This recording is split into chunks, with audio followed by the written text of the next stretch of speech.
In this episode, we'll be working on frame and panel doors. So let's get to work. Before I start the construction of the door, I need to add a face frame to the back side of this cabinet wall. My door is going to hinge from this side and close onto that side. So I'll go ahead, pre-drill some holes and secure it with some screws. Once I get this added, I can grab some measurements. So with the opening prepped, I can go ahead and grab measurements for my door. I'll be using full overlay hinges. And based on the recommendations of the manufacturer, that determine the actual size of my door. Your hinges may vary, so just double check those recommendations. Today I'll be making a frame and panel door. That'll consist of 2 mitered rails, 2 mitered stiles, with the dado in the middle to accept the panel. First thing I'll do is cut the rails and stiles to rough length.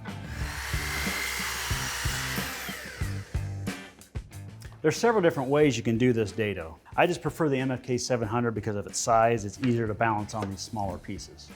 And with my setup, once I get one dado done, all I have to do is just readjust, move this piece back, lock those in place, do the next one, and keep repeating that process. I'm only adjusting the machine once, moving the material for the machine.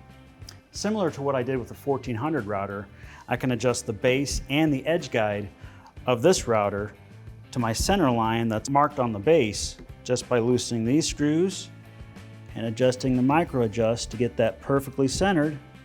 Lock these back down. Once the base is back installed on the router, I can set the depth. Just loosen the large knob here, and then this green knob is my micro adjust. I'll be making this dado 9 millimeters deep.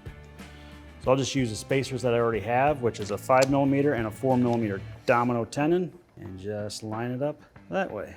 Now I know that's exactly 9 millimeters, and I'm ready to cut.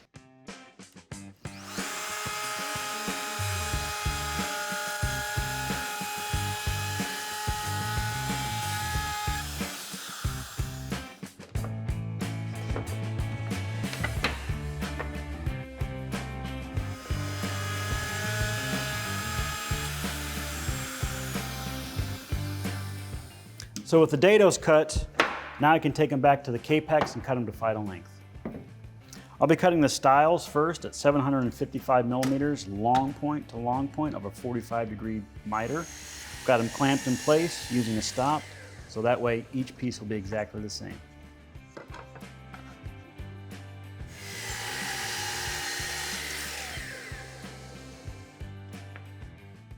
And I'll also follow the same process for the rails.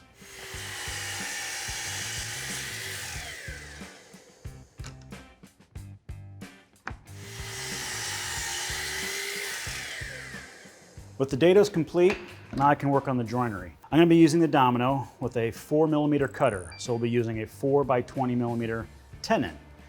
For the layout, it's pretty straightforward. We're going to be using the support base again, so I'll be using the 20 millimeter offset off the long point, and then coming in off the sharp point, I'll just be referencing off of this edge and making a loose tenon at 25 millimeters. For the plate height, I'm going to set the gauge block at 20 millimeters, which will make that mortise 10 millimeters down from the top surface. The depth that I'm going to be plunging to is 20 millimeters. With all my settings correct, I can make my first mortise.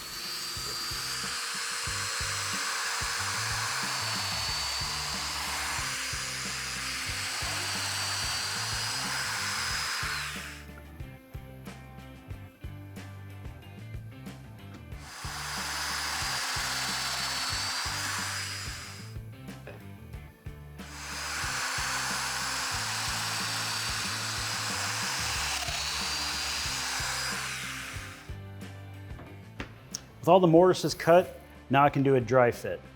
Once I do the dry fit, I can measure from my panel, just like I did with the drawers. Dry fit's complete and it looks good. So the next step in the process is to measure the height and the width of the inside of the door frame, and then add 14 millimeters for that panel.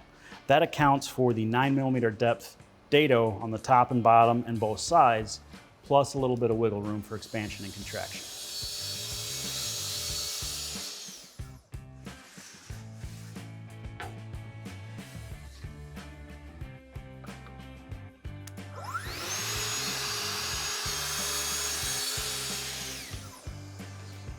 So now I'll do a quick dry fit of everything, make sure everything fits good, and then we can move on to glue up.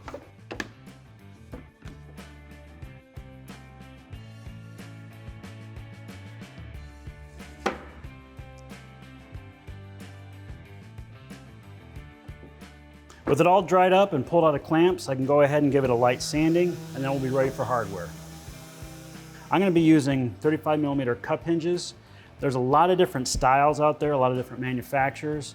So please read your instructions once you get your hardware and base your installation off of those instructions. As I was finishing up that small door, I really started to look at the area that I had planned for 2 doors and what I would plan to store in there. And I thought about the nook that I put over here, so I decided to put a nook over there as well to store small pieces of material, things of that nature. And then basically making that 2-door area into one giant door. The process for this large door will be the same as the small door. We'll have rails, stiles, and a center panel.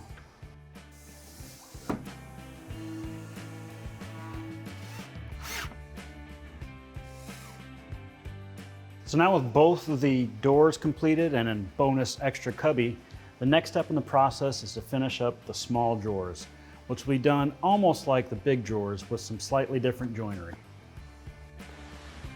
If you want to continue with the build, click here or check this out. Don't forget to subscribe. If you want to be notified when we upload new content, click that notification bell.